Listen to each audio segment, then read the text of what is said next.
ఈ జాయిస్ పాత్ అనే పుస్తకాన్ని చదువుకుంటూ ఉన్నాము.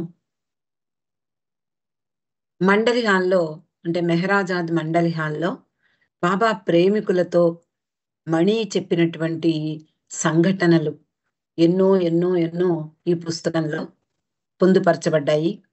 వాటిని గురించి మనం చదువుకుంటూ ఉన్నాం. ఆ హాల్లో ఒకసారి ఒక వ్యక్తి మణిని అడిగాట, బాబా నిన్ను తన చెల్లెలుగా ఎంతో అభిమానించారు. అలాగే చిన్న పాపగా ఉన్నప్పటి నుండి కూడా నిన్ను ముద్దు చేసేవారు. మరి పెరిగే కొద్దీ నువ్వు పెద్దదానివి అయ్యే కొద్దీ ఆయనలో మార్పొచ్చిందా? ఆయన ప్రేమలో మార్పొచ్చిందా? అని అడిగితే అదేమీ లేదు. బాబా ప్రేమ ఎప్పుడూ ఒకేలా ఉంటుంది. కానీ చాలా స్ట్రిక్ట్‌గా ఉండేవారు. మేము కూడా చాలా గంభీరంగా ఉండేవాళ్ళం. అంతేకాకుండా మా జీవితమంతా కూడా చాలా కష్టాలతోటే గడిచింది. బాబా ఎప్పుడో కానీ నిందించేవారు కాదు. అందులో ముఖ్యంగా నన్ను చాలా తక్కువ సార్లు ఆయన నా కారణంగా అసంతృప్తిని వ్యక్తం చేశారు. అలాగే మిగిలినటువంటి స్త్రీ మండలి వారి పట్ల ఎప్పుడూ కూడా ఇంకొంచెం కఠినంగానే ఉండేవారు. అలాంటి సందర్భాలు చాలా ఉన్నాయి. రాను, మెహ్రూ, ఖుర్షిద్, నాజా వీళ్ళల్లో బాబా ఏదో ఒకటి బయటికి తీసి వాళ్ళ బలహీనతల్ని బయటికి తీసి వాటిని రూపుమాపేవారు.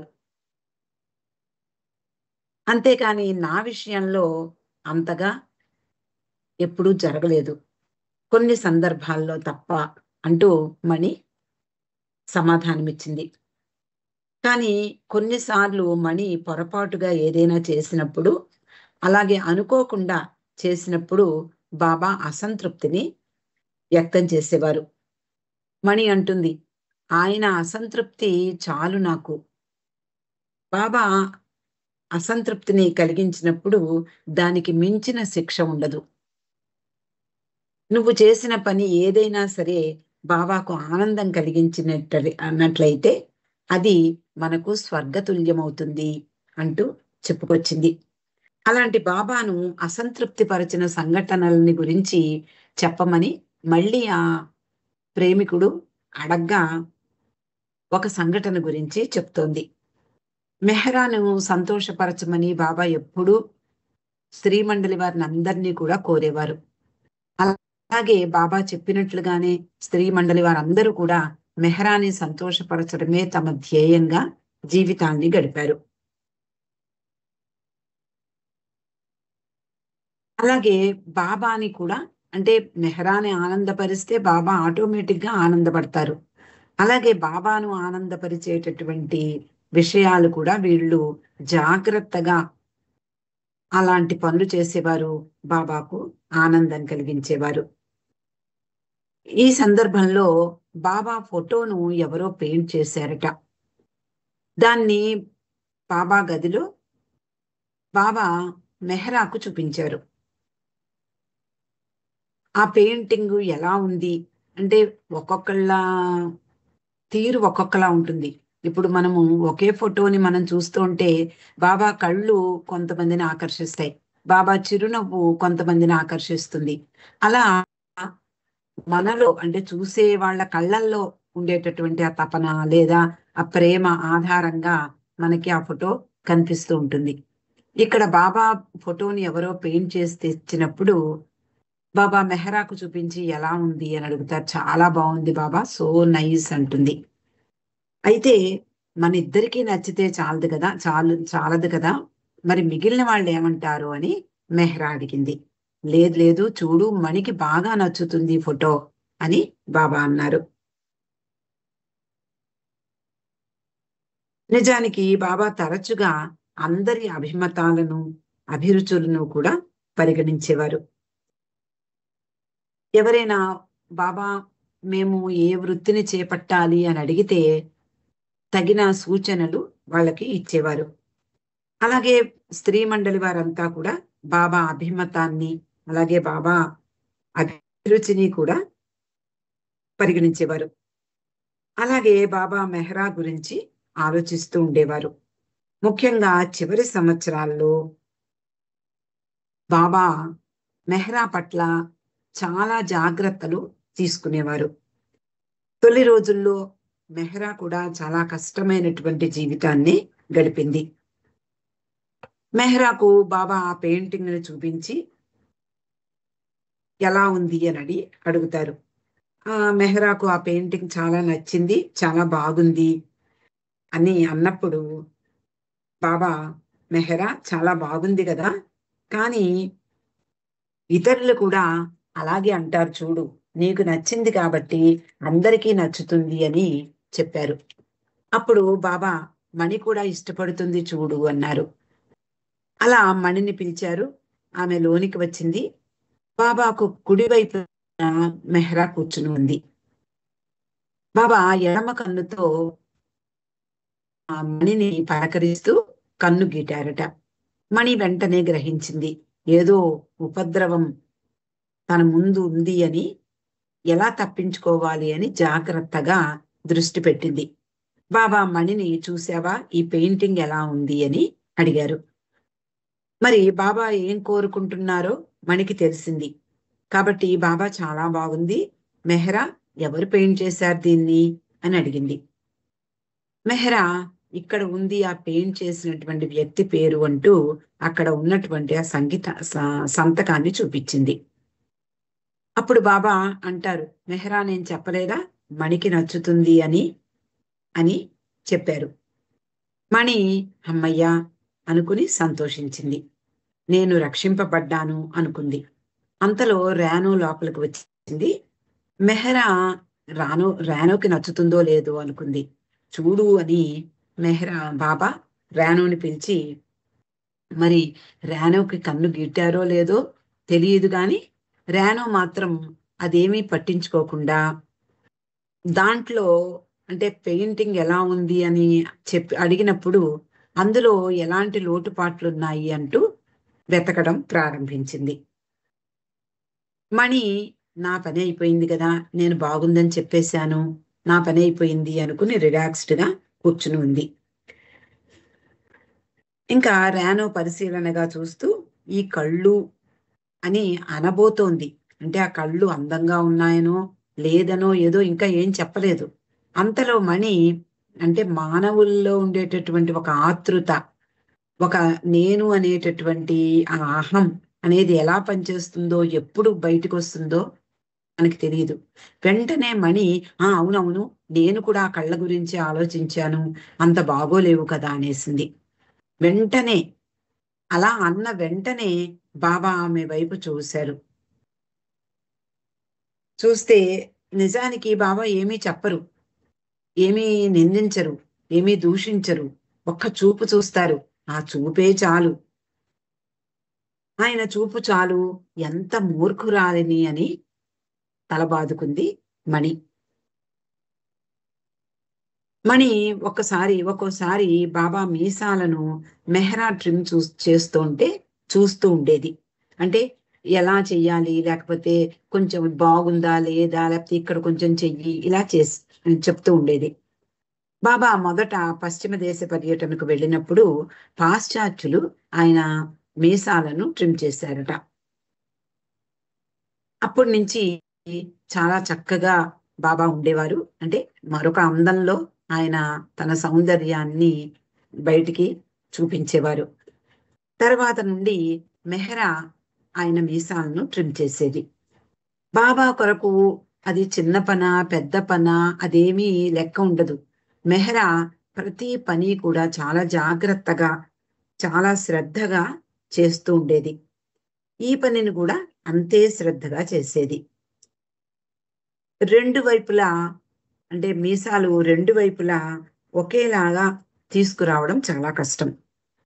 మొదటి ట్రిమ్ పూర్తయ్యాక బాబా మణిని చూసి ఎలా ఉంది అని అడిగేవారట.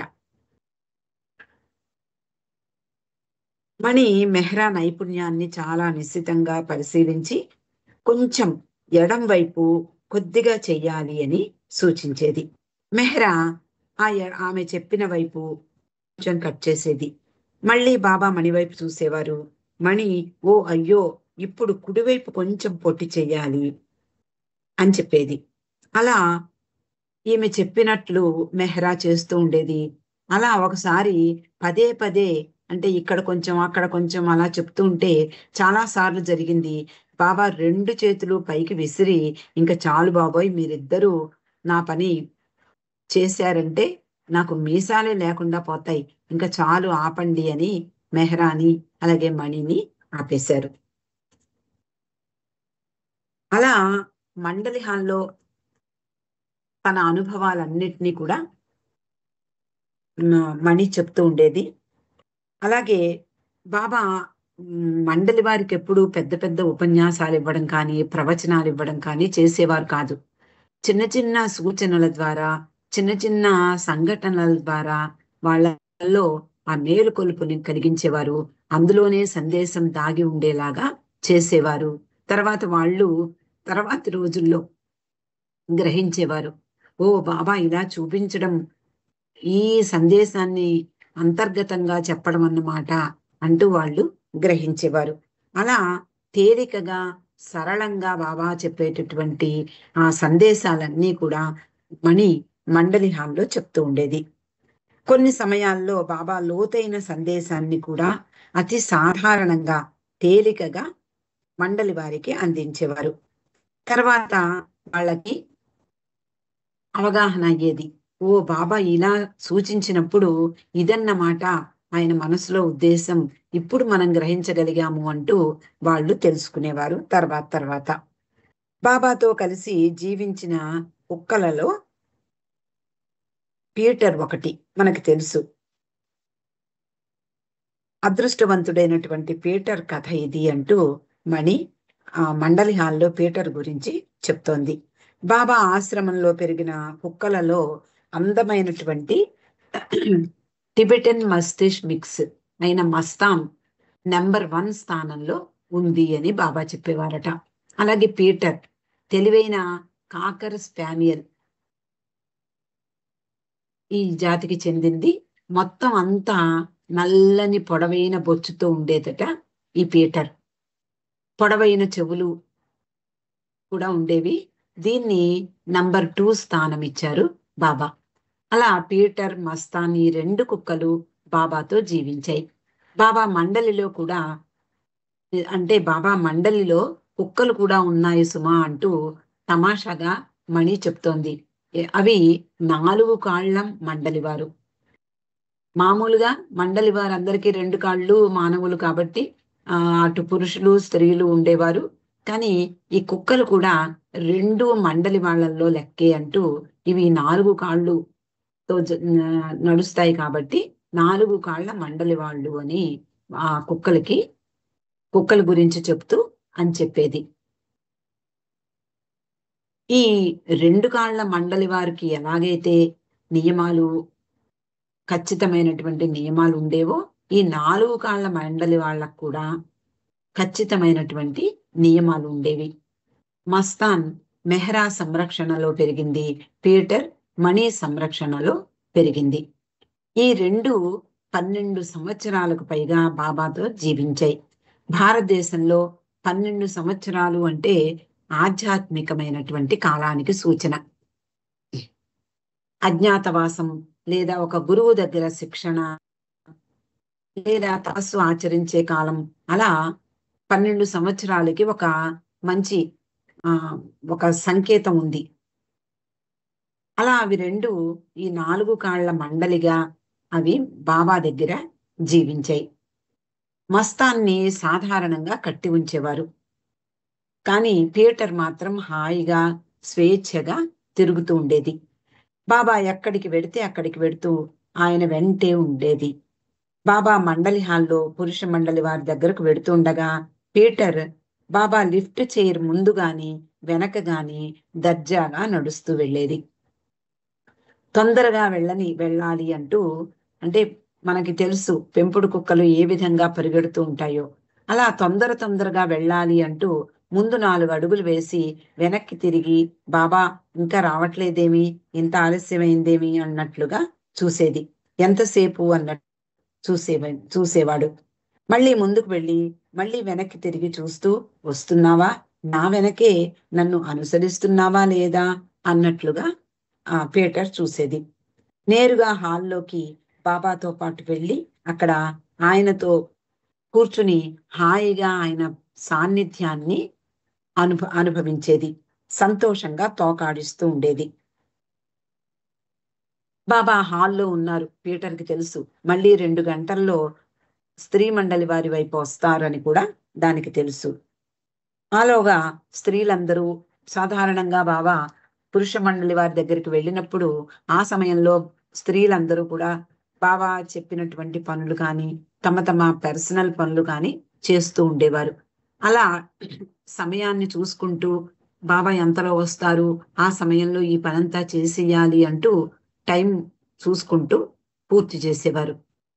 అలా వారంతా పనులు చేసుకుంటూ గడియారంపై దృష్టి పెడుతూ అదే ధ్యాసలో అంటే బాబా ధ్యానంలో ఉండేవారు.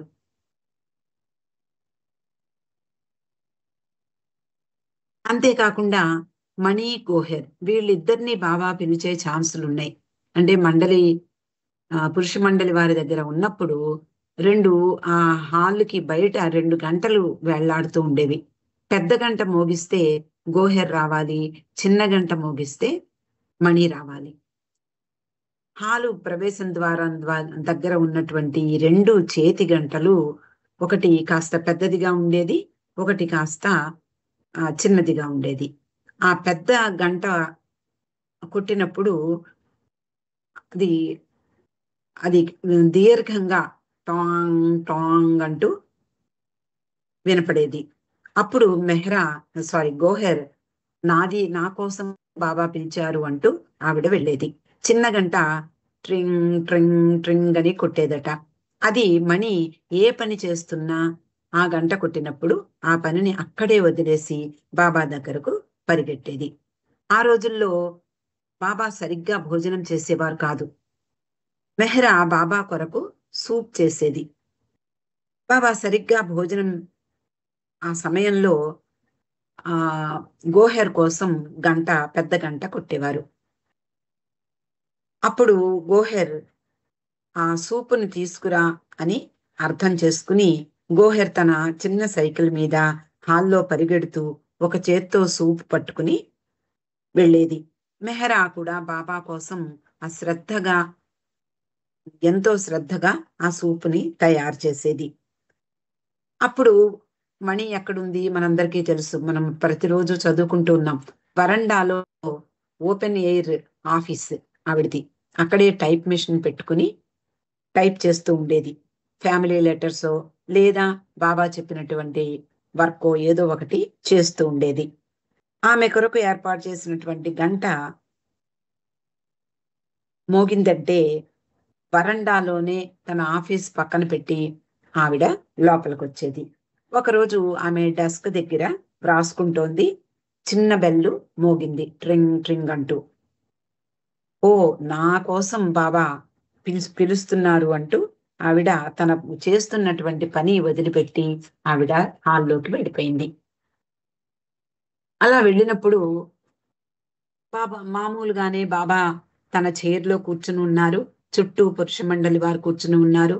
ఎరిచి ఉత్తరాలు చదువుతున్నాడు. ఎవరో న్యూస్ పేపర్లో బోగస్ వార్తలు చదవడానికి సిద్ధంగా ఉన్నారు. పీటర్ బాబా పాదాల వద్ద గురక పెడుతోంది. మణి చెప్తూ ఉండేది, పీటర్ చాలా వేషాలు వేసేది. షో ఆఫ్ అంటే చూడండి, చిన్న చిన్న పిల్లలు ఉంటారు, వాళ్ళు వచ్చిన వాళ్ళందరూ తమపై దృష్టి పెట్టాలని ఏదో వాళ్ళకి నచ్చిన పనో లేదో అల్లరో ఏదో ఒకటి చేస్తూ ఉంటారు. అలా ఈ పీటర్ కూడా షో ఆఫ్ ఇస్తూ ఉండేది అంటూ చెప్తూ ఉండేది మణి. అలాగే దానికి ఫోటోలు తీయించుకోవడం అన్నా వీడియోలు తీయించుకోవడం అన్నా చాలా ఇష్టం. చాలా రకాలుగా మానవుణ్ణి పోలి ఉంటుంది పీటర్ అంటూ చెప్తోంది. అదేమిటి అంటే నిద్రపోతూ గురక పెట్టడం.